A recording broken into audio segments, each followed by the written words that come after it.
À Bonalamba, dans le quartier animé de Makolo, Lila jonglait entre son travail de jour et son rêve, devenir une influenceuse reconnue.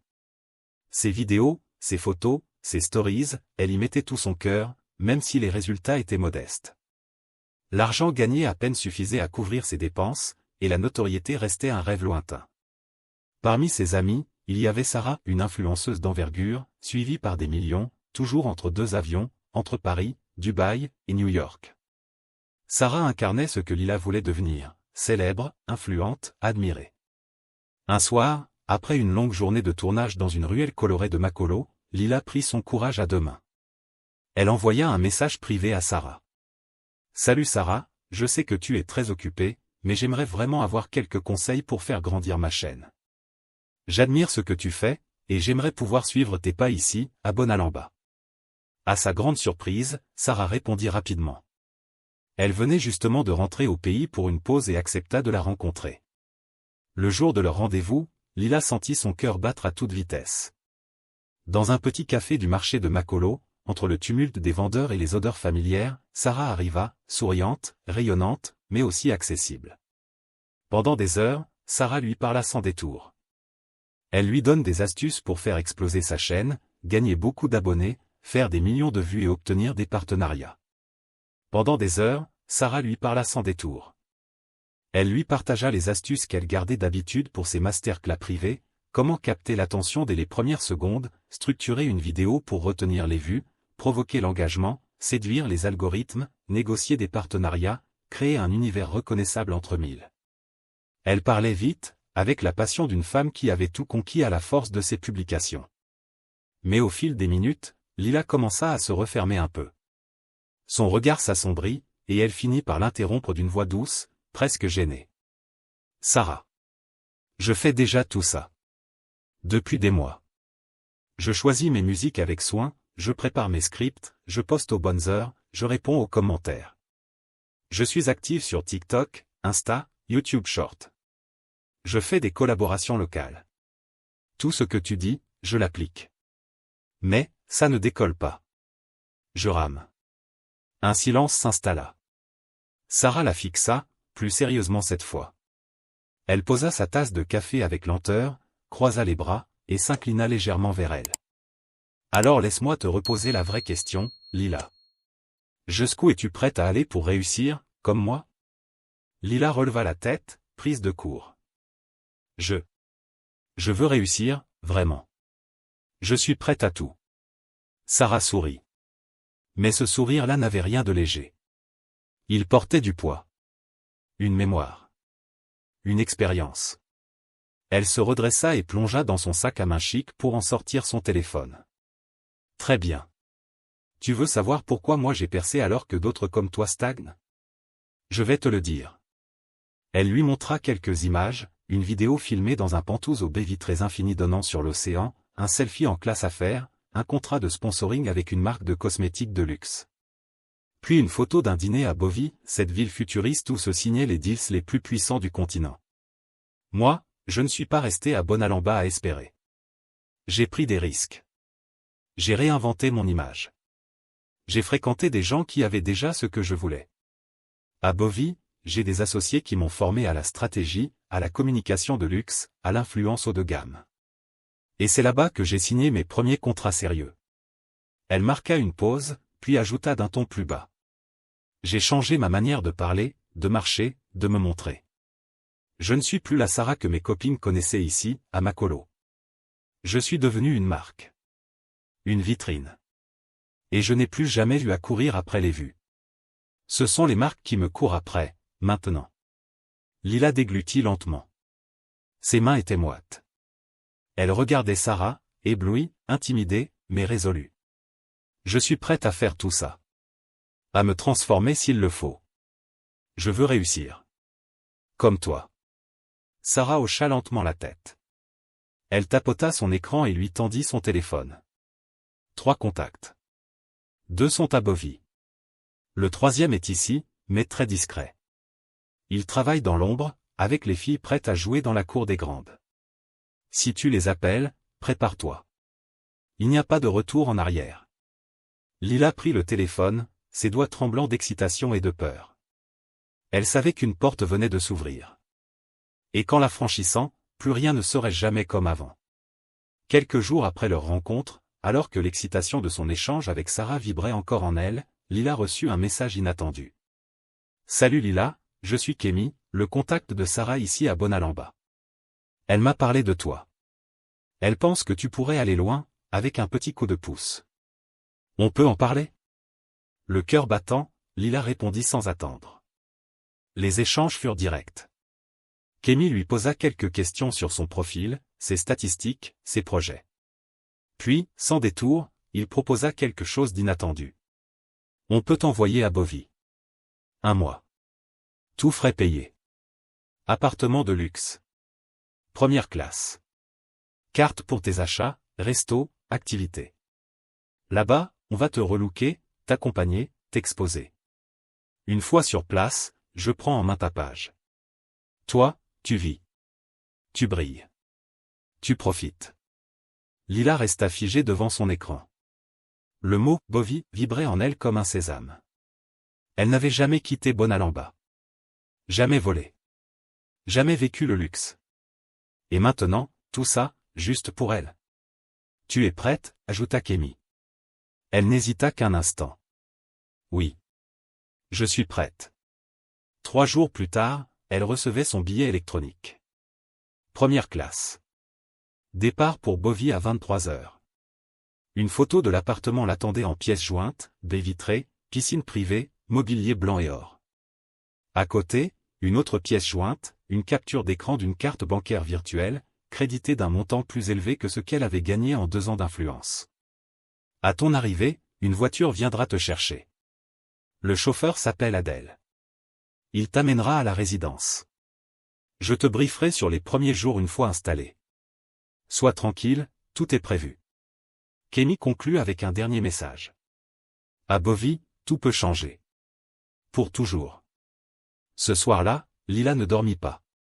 Elle oscillait entre euphorie et vertige. Elle pensa à sa mère, qui la croyait en tournage pour une marque de savon bio. Elle pensa à Makolo, à ses rues chaotiques, aux murs peints à la main, aux coupures de courant. Elle pensa à Sarah, aux millions de vues, au sac en cuir grainé, à cette vie d'image qu'elle avait toujours voulu. Le jour J arriva. Lila se présenta à l'aéroport dans une robe neuve achetée avec l'argent de la carte. À l'enregistrement, l'agent leva les yeux quand il vit « première classe ». Elle se sentit importante. Différente.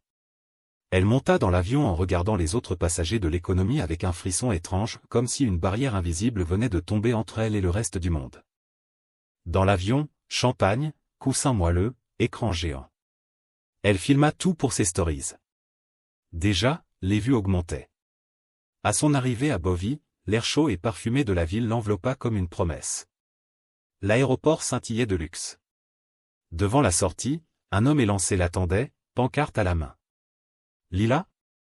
Je suis Adèle. Bienvenue à Bovie. » Il l'amena à une voiture noire vitrée. À l'arrière, une boîte dorée posée sur le siège contenait un nouveau téléphone, déjà configuré avec tous ses réseaux sociaux. Une notification venait d'arriver, mot de passe changé avec succès. Nouveau gestionnaire, Kémy Agency. Son cœur battait fort. Elle voulait réussir. Elle était prête à tout. Mais une question lui traversa l'esprit, fugace comme un frisson. Jusqu'où allait-elle devoir aller, pour mériter ce rêve ? Une semaine plus tard, alors que Lila commençait à s'habituer à sa nouvelle vie, ses petits déjeuners servis en chambre, ses sacs de marques alignés dans le dressing comme dans un musée, ses rendez-vous réguliers avec des photographes, ses abonnés qui grimpaient à une vitesse folle, un message de Sarah arriva. Déjeuner demain midi, Elisa Lounge, ne sois pas en retard. Le ton était sec, presque administratif. Mais Lila n'y prêta pas attention. Elle était excitée. Sarah. Celle qui avait tout rendu possible. Elle allait enfin la revoir, la remercier, lui raconter tout.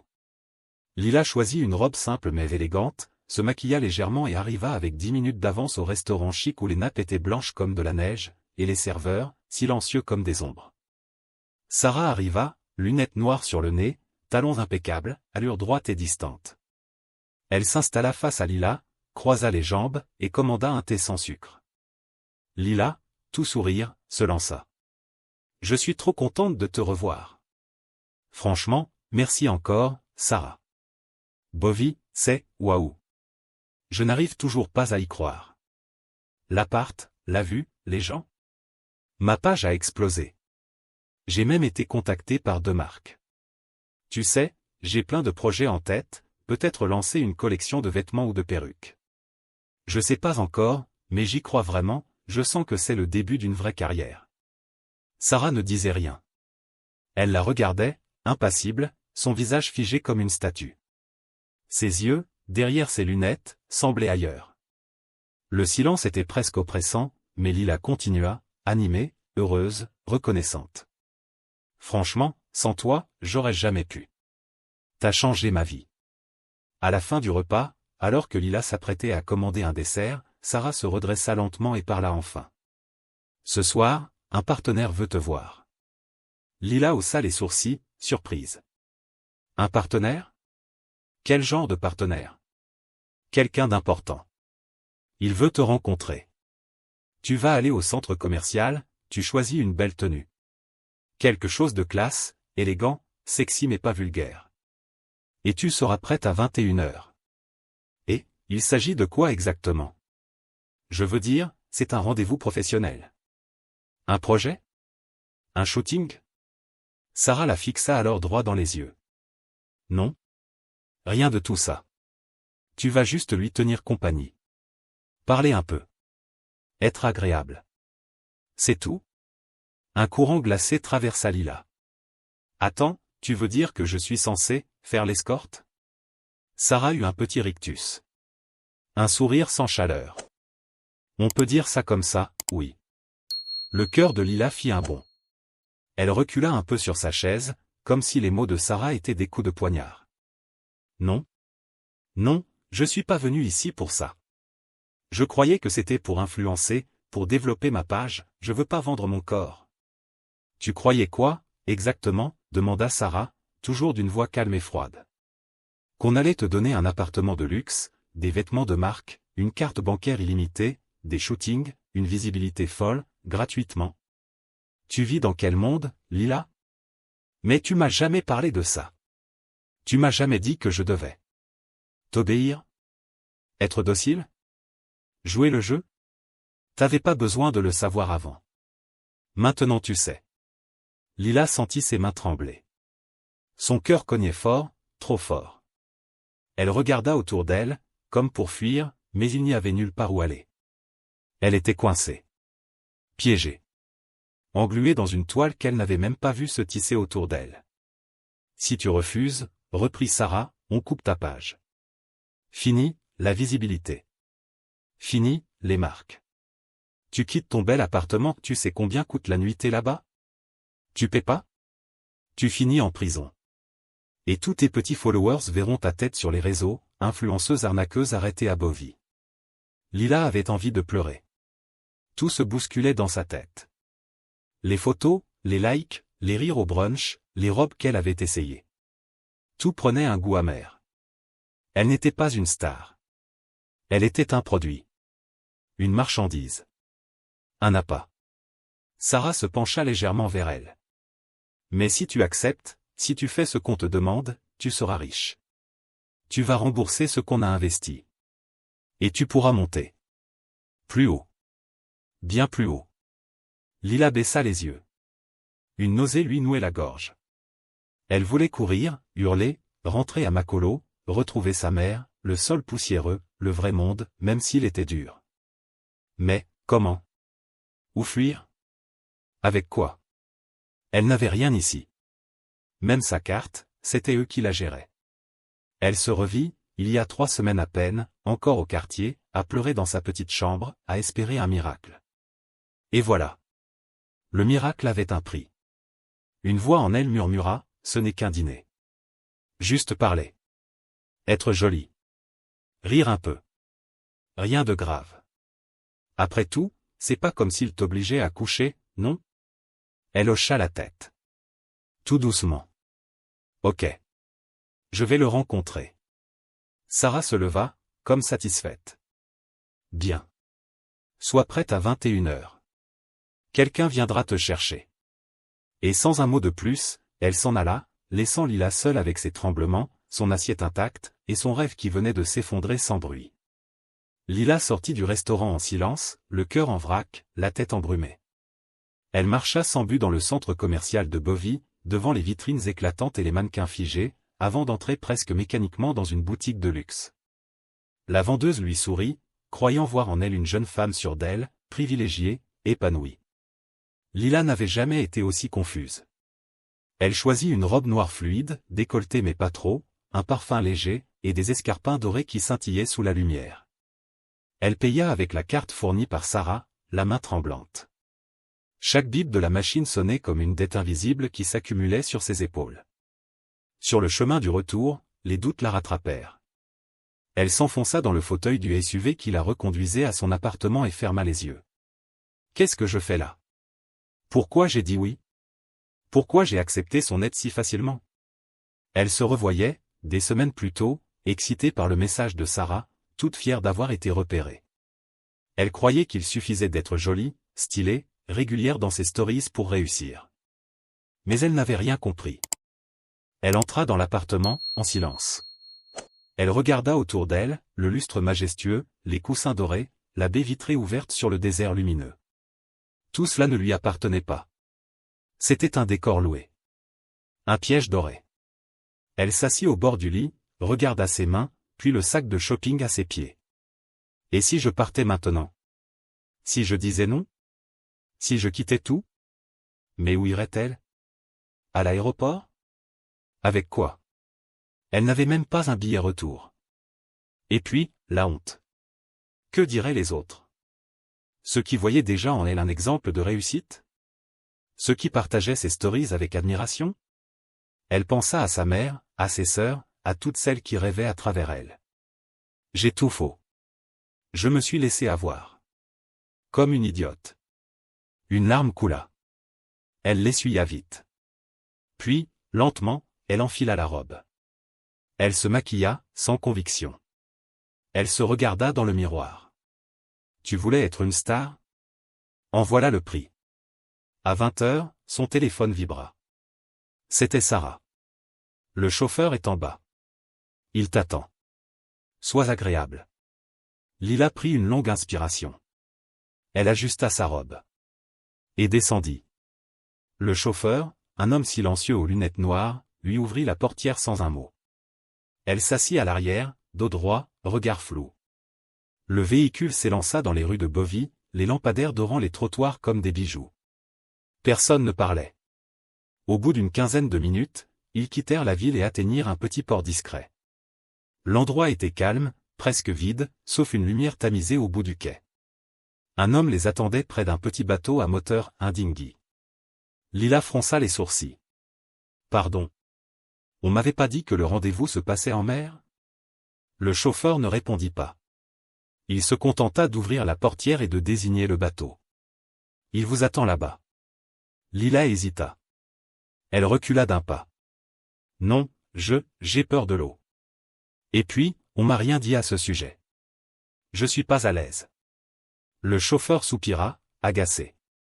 J'ai reçu des consignes. Montez. Il vous attend. C'est pas une option. Un frisson glacial la traversa. C'était donc comme ça. Elle n'avait plus aucun choix. Même son corps, même sa peur, ne comptaient plus. Elle regarda autour d'elle. Rien que des ombres. Pas de témoins. Pas d'échappatoire. Elle inspira. Et elle monta dans le dinghy.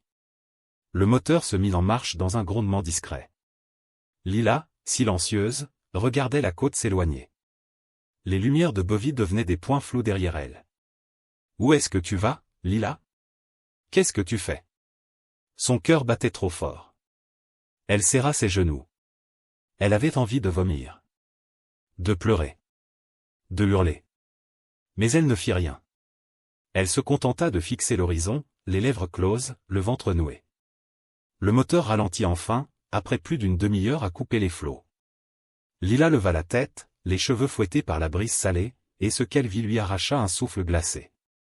Un yacht gigantesque, blanc comme un bijou poli, flottait là, au milieu de la mer Noire. Sur le pont illuminé, 5 hommes en chemise ouverte riaient fort, un verre à la main. La musique électro-douce vibrait à peine, mêlée aux éclats d'une conversation en anglais. L'atmosphère semblait détendue, festive, presque normale, mais Lila sentait bien que tout ça sonnait faux, trop parfait, trop préparé. Une hôtesse en robe moulante descendit la passerelle métallique du yacht et adressa un sourire poli à Lila, tout en l'invitant à monter. « Welcome on board, miss. » Elle voulut répondre, mais aucun son ne sortit. Alors elle grimpa lentement la passerelle, talon après talon, comme on marche vers une exécution dont on ne comprend pas encore les règles. Le pont du yacht était somptueux. Des fauteuils en cuir crème, des verres de cristal, des plateaux de fruits exotiques. Une brise chaude faisait flotter des voiles blanches autour du salon extérieur. Tout était conçu pour éblouir, pour impressionner. Et puis, tous les regards se tournèrent vers elle. 5 hommes. 5 inconnus. 4 d'entre eux étaient blancs, la cinquantaine grisonnante, visiblement riche et habituée à ce genre d'environnement. Le 5e était un homme noir, plus jeune, peut-être dans la trentaine, bien habillé, montre clinquante, sourire carnassier. Il s'approcha le premier. So, you was a famo Lila, Yves signor réel, very, promising. Il lui tendit une coupe de champagne. Elle hésita, puis prit le verre sans le porter à ses lèvres. Relax, enjoy the night. You look stunning. Elle força un sourire. Les autres hommes firent mine de continuer leur conversation, mais elle sentait leurs yeux glisser sur elle, la déshabiller sans un mot. Elle n'était pas une invitée. Elle était l'attraction. L'homme noir l'invita à s'asseoir près de lui. Il s'appelait Ray, disait-il, un investisseur dans les médias et les talents émergents.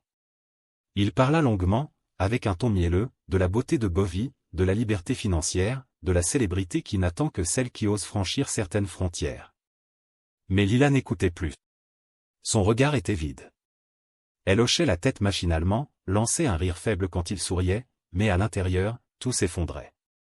Tu n'es pas une entrepreneur, Lila. Tu es une marchandise bien emballée. Et ce yacht est ton étiquette de prix. Elle pensa à Sarah. À sa froideur. À sa manière de l'avoir livré ici comme un colis. Elle pensa à sa mère, à ses amis, à ses abonnés qui regarderaient bientôt une nouvelle story où elle sourit à côté d'un homme inconnu, sur un yacht. Un mensonge brillant. Tu veux danser un peu? Proposa Ray. Lila secoua doucement la tête. Je suis un peu fatigué. Pas de problème, viens, on va à l'intérieur. C'est plus calme. Il la guida vers l'escalier en colimaçon qui descendait vers l'intérieur du yacht. Elle voulut résister, dire non, mais sa bouche ne bougeait plus. Elle le suivit. À l'intérieur, tout était feutré. Moquette épaisse. Luminaire tamisé. Parfum lourd. Un salon privé, un bar, un couloir menant à plusieurs cabines. Il lui servit un autre verre, qu'elle posa sans y toucher. Il s'approcha. Elle recula d'un pas, doucement. « Tu sais pourquoi tu es là, non » murmura-t-il en français, cette fois. Sarah t'a expliqué. Lila le regarda, figé. On ne te demande rien de fou. Tu fais ce que tu veux. Mais sache une chose, si tu refuses, c'est fini pour toi. Fini. Il s'éloigna un instant, pour répondre à un appel. Elle resta seule dans le salon, immobile, les poings crispés. C'est ça, ton rêve? Tu voulais juste être vue. Maintenant tu es offerte. Elle pensa à sa vie d'avant, à sa chambre simple, à ses ambitions naïves. Et se demanda si cette robe qu'elle portait n'était pas un linceul. Le silence dans le salon était devenu oppressant. Seul le bourdonnement lointain des moteurs vibrait dans les parois. Lila était assise, raide, dans un fauteuil trop moelleux, comme engluée dans une toile d'araignée. Ray pianotait sur son téléphone. Il ne la regardait plus. Pas besoin. Il savait qu'elle ne bougerait pas. Puis, la porte coulissante s'ouvrit, et les 4 hommes descendirent à leur tour. Leur visage avait changé. Moins rieurs. Plus mécanique. Ils entrèrent comme dans un théâtre, chacun prenant place sans un mot. Ils la dévisageaient à présent sans gêne. L'un d'eux, le plus grand, blond, ferma la porte à clé. Le déclic résonna comme un couperet dans la tête de Lila. Ray se redressa et lança d'un ton désinvolte. « Messieurs, notre étoile de la soirée est prête. » Elle ouvrit la bouche, mais aucun mot ne sortit. Allez, debout, ma belle. Fais-nous voir ce que Sarah nous a vendu. Lila recula d'un pas. Les yeux écarquillés. Elle murmura. Je veux partir. S'il vous plaît. Les hommes échangèrent un rire bref. Un rire sec. D'hommes qui ont l'habitude qu'on les supplie. C'est trop tard, chérie, dit le plus âgé. Tu es déjà en mer. Tu crois quoi? Que c'est un dîner d'influenceurs? Il s'approcha d'elle, l'attrapa brutalement par le bras. Elle se débattit. Il lui asséna une gifle si violente qu'elle tomba à genoux. La pièce se mit à tanguer devant ses yeux. Ray s'accroupit, face à elle. Écoute bien, Lila. T'as deux choix. Soit tu coopères et tu profites même un peu de la soirée, soit tu finis à la mer. Tu sais nager? Parce qu'ici, y a pas de rivage à l'horizon. Il laissa planer un silence, puis ajouta, glacial. Et Sarah? Elle dira que t'as sauté. Une influenceuse dépressive. Ça fera pleurer quelques gamines sur Insta, et demain, elles passeront à une autre. Les hommes se rapprochèrent. Leurs mains sales. Leur souffle chargé d'alcool. Leur regard vide. Ce n'était plus elle. Ce n'était plus son corps. C'était une enveloppe. Une marchandise en transit. Une poupée sans bouche. Leurs voix se superposaient. Mets-toi à genoux. Appelle-moi papa. Montre-moi comment tu remercies tes sponsors. Allez, souris pour la photo. Elle pleura sans bruit. Même les larmes semblaient ne plus lui appartenir. Ils la touchèrent, l'humilièrent, la traitèrent comme une chose.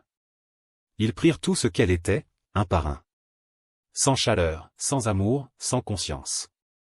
Le yacht devint un lieu sans temps, sans lumière. Un enfer flottant. Et quand ce fut fini, ce ne fut pas fini.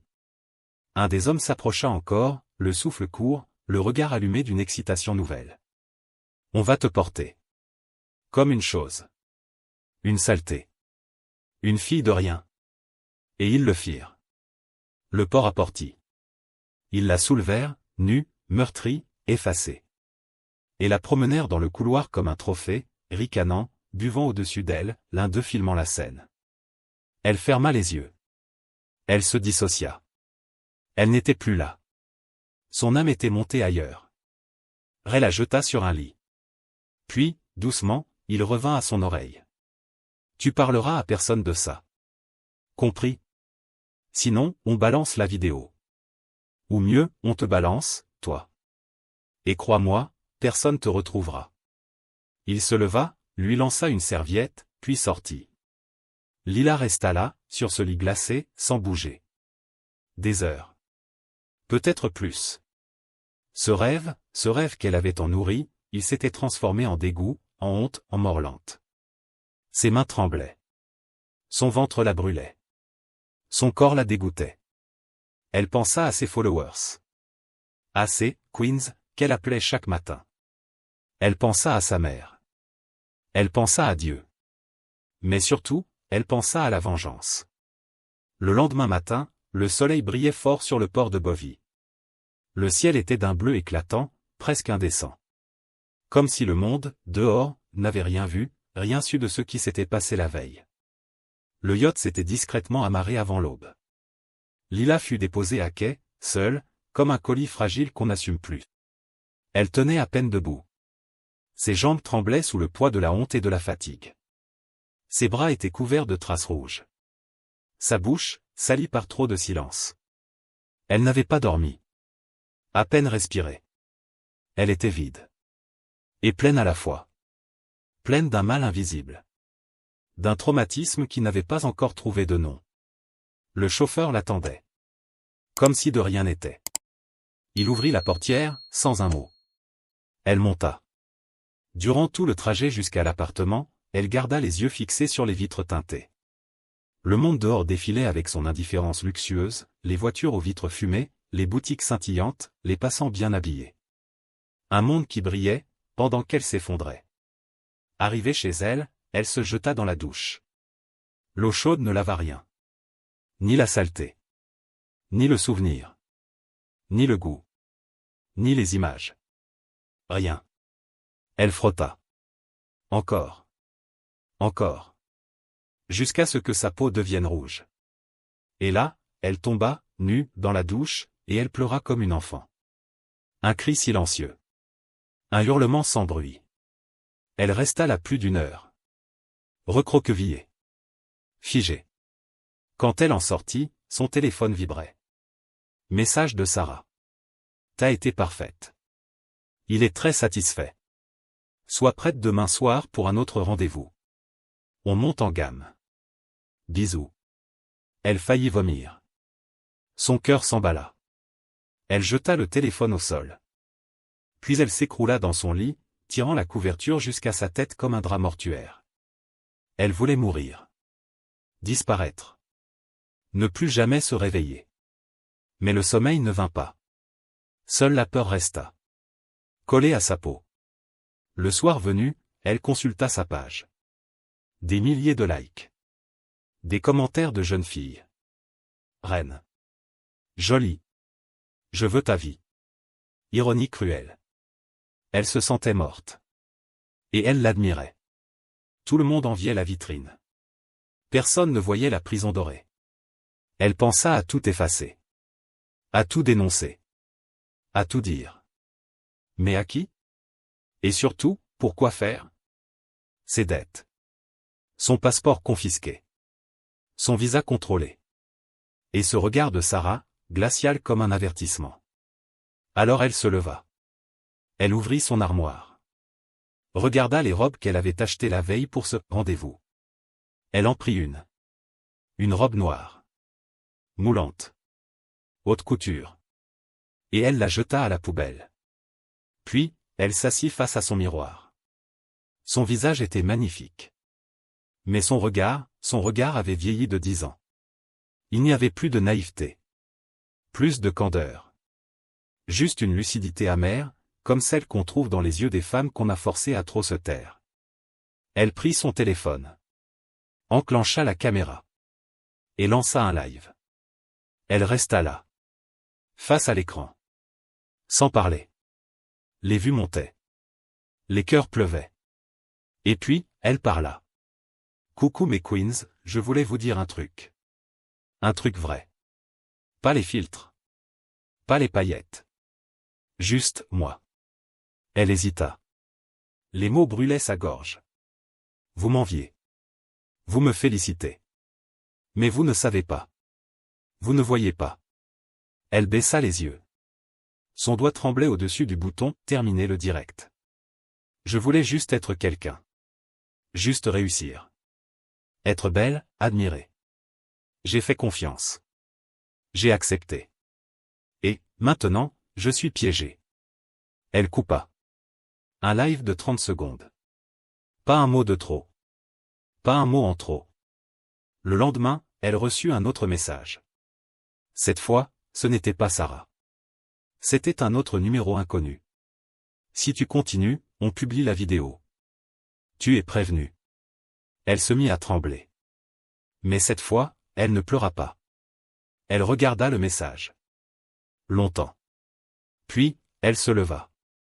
Quelque chose venait de naître. Ou peut-être de mourir. Le message resta gravé sur son écran, comme une sentence. Si tu continues, on publie la vidéo. Tu es prévenu. Elle le relut plusieurs fois. Puis, lentement, elle verrouilla son téléphone. Il n'y avait pas de sortie de secours. Pas pour elle. Ce qu'elle avait cru être un rêve n'était qu'un piège doré, refermé sur sa jeunesse, ses illusions, sa foi en l'humanité. Et pourtant, elle se leva. Elle se maquilla. Elle coiffa ses cheveux avec soin. Elle porta cette robe beige qu'elle n'aimait pas, mais qui mettait son corps en valeur. Car ce soir encore, elle avait rendez-vous. Et demain aussi. Et après-demain. Elle ne posa plus de questions. Plus à Sarah. Plus à personne. Elle ne chercha plus à comprendre. Quand on l'appelait, elle obéissait. Quand on lui envoyait une voiture, elle montait. Quand on lui disait « il aime les filles douces, sois tendre ce soir », elle jouait le rôle. Son cœur, lui, s'était mis en veille. Comme une actrice prisonnière d'un film sans fin. Sarah ne lui avait jamais rien expliqué. Juste tendu une main, lui avait souri, puis l'avait jeté dans une fosse aux lions. Lila avait cru à une sororité. À un coup de chance. Elle s'en voulait d'avoir été si naïve. Mais c'était trop tard. Les premières semaines furent les plus dures. Chaque nuit, elle rentrait brisée, vidée, lavée jusqu'à l'âme. Elle pleurait, puis dormait. Et au matin, elle recommençait. Mais quelque chose changea en elle. Une sorte de carapace invisible se forma. Elle apprit à séparer son corps de son esprit. Quand un homme la touchait, elle s'évadait. Elle pensait à autre chose. À ses souvenirs d'enfance.